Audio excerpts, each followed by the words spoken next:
ఆ పెద్దల అండతో యథేచ్ఛగా పూర్తి స్థాయిలో అమ్మకాలు. మంజీరా వైన్స్ అట. ఇక చూడరు, నేను చెప్పలే, బడి ముందు వైన్స్, బడి పక్కన వైన్స్, గుడి ముందు వైన్స్, గుడి పక్కన వైన్స్. మా ముఖ్యమంత్రి విపక్షంలో ఉన్నప్పుడు కేసీఆర్ జీ మీరు తాగుతారు, అందుకే తెలంగాణ ప్రాంత బిడ్డలు తాగుతున్నాం. మరి ఇప్పుడు నువ్వు తాగవు కదా, నువ్వు శుద్ధిని శుద్ధపూస, నువ్వు మంచోడివి, కడిగిన ఆనిముత్తి అని. మరి నువ్వు తాగినప్పుడు ఈ కథ ఏంది అంటున్నా. నేను ఆల్రెడీ దీని మీద చాలా రోజులుగా స్టడీ చేస్తున్నా కాబట్టి నేను చెప్తున్నా. మరి దీని కథ ఏంది, ఏంది కథ, ఈ వైన్స్లు ఏంది కథ ఏంది, చదువుకోవాలన్నా తాగాలన్నా? అంటే మీ రాష్ట్ర ప్రభుత్వం రావాల్సిన ఆదాయ వనరులు రావట్లేదని ఈ పంచాయతీ, కాకపోతే ఇంకొకటి. ఇక మా ముఖ్యమంత్రి ఏమో మాట్లాడతాను, చాలా జాగ్రత్తగా వినాలి. అసలే మా ముఖ్యమంత్రి, నాకు రేవంత్ రెడ్డి అంటే చాలా ఇష్టం అండి, అందుకే బాగా విమర్శిస్తాను. మంచి చేయాలి మంచి చేయాలని ఆయన ఏంది 5 ఏళ్ల కాలం, 5 ఏళ్ల పొద్దు చాలా జాగ్రత్తగా ఉండాలి. ఆయన ప్రభుత్వం కూలిపోకుండా నేనే కాపాడతా.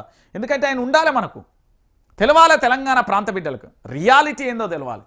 తెలంగాణ సమాజం మన్మోహన్ గుండెలలో పెట్టుకుంటుంది. 60 ఏళ్ల కలను సాకారం చేస్తారు అసెంబ్లీలో సీఎం రేవంత్ రెడ్డి. దేశం కోసం కఠిన నిర్ణయాలు. డిప్యూటీ సీఎం సాధారణ స్థాయి నుంచి ఉన్నత స్థాయికి మంత్రి శ్రీధర్ బాబు. మన్మోహన్ గుర్తించింది మన తెలంగాణ బిడ్డ పీవీనే. మన్మోహన్ నిబంధతతోనే రాష్ట్రం ఏర్పడింది. పీవీకి ఢిల్లీలో స్మారకం ఏర్పాటు చేయాలి కేటీఆర్. పీవీ నమ్మకాన్ని వమ్ము చేయలేదు హరీష్ రావు. ఇక మన్మోహన్కు ఘననివ్వాలి భారతరత్న. ఆ తీర్మానానికి సభ ఆమోదం అంటూ ముఖ్యమంత్రి గారు చెప్పి ఓకే రైట్, అది విషయాన్ని అయితే మనం చూసినాం. ఇక